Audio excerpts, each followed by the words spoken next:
Hey guys, Chris here. So, we're getting back into it. You should already be aware of the situation by now. We're getting into the C's. So we're gonna start off with a little bit of California Honey Drops, A River's Invitation.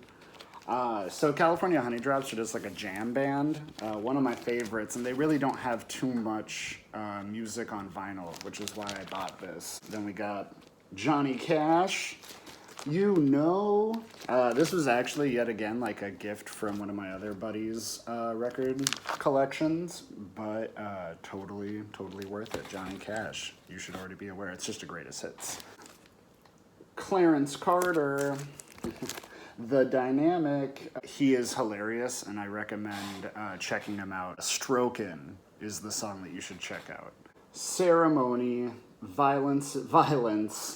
As you can tell from the name and the aesthetic, they are punk band.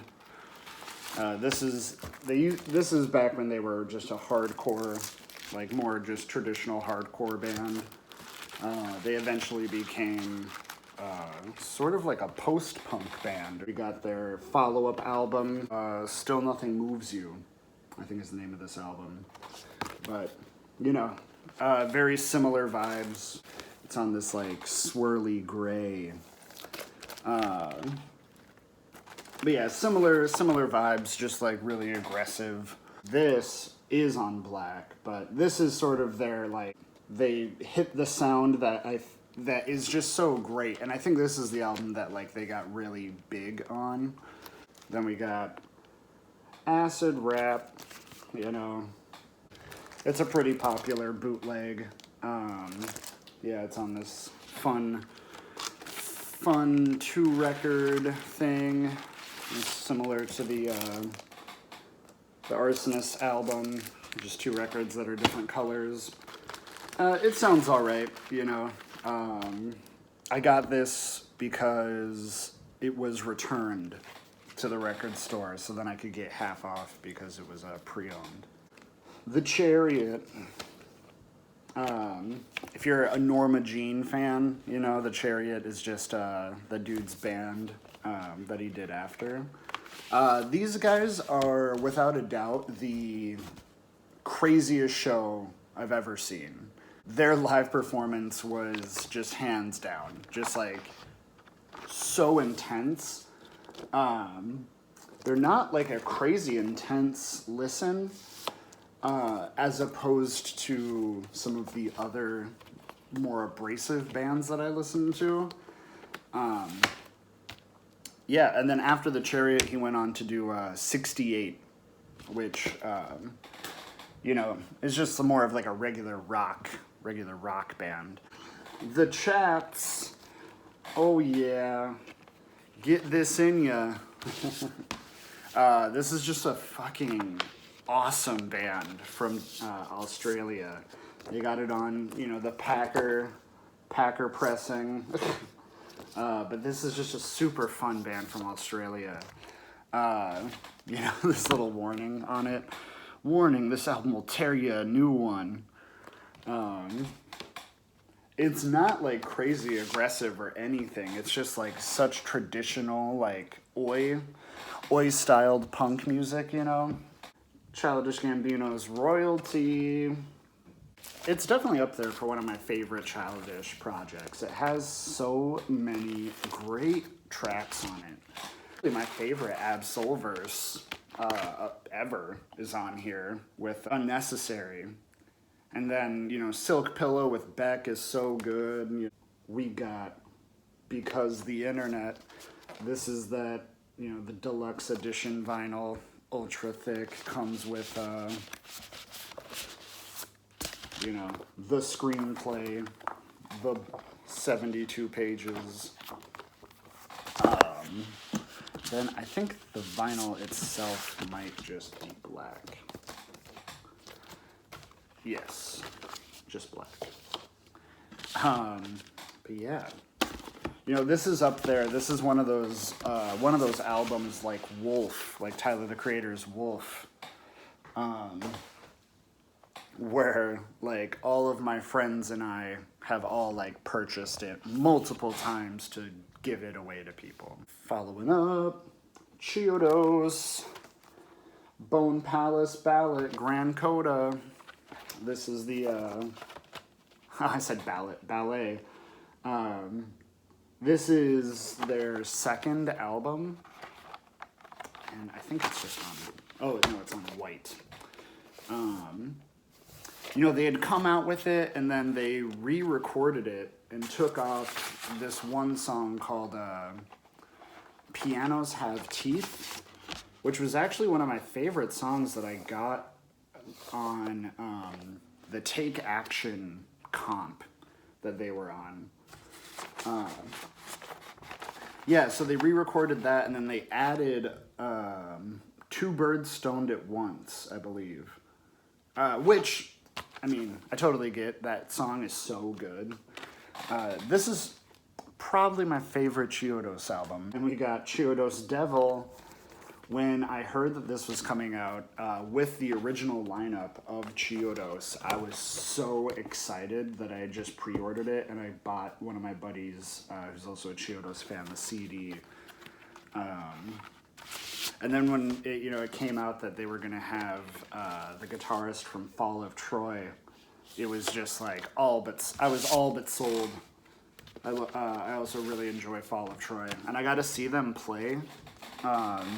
The Warped Tour that they played after that album came out. Got Churches, yet again, another album that I got from a buddy's record collection. I actually do enjoy Churches though, but this is, I don't know, this is probably the only album that you really need by them.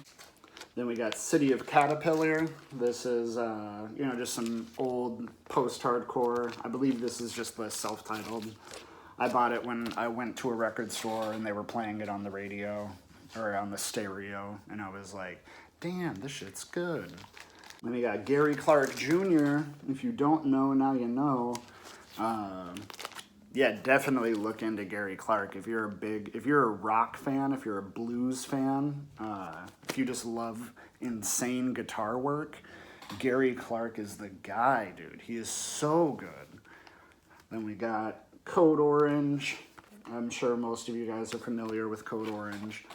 Adventures, hardcore version. I was not a fan of Code Orange Kids, nor am I a huge fan of how they've developed, but these two first albums as just Code Orange are really good. Just like a study of brutality. Forever. This one is actually this one is heavier than I Am King, but I don't think that it's just on black. I don't think that there are as many bangers on here as there are on I Am King. Like that one works more as just like an album. Then we got Sam Cooke, the GOAT, the God himself. There's a documentary that you should watch about Sam Cooke on Netflix.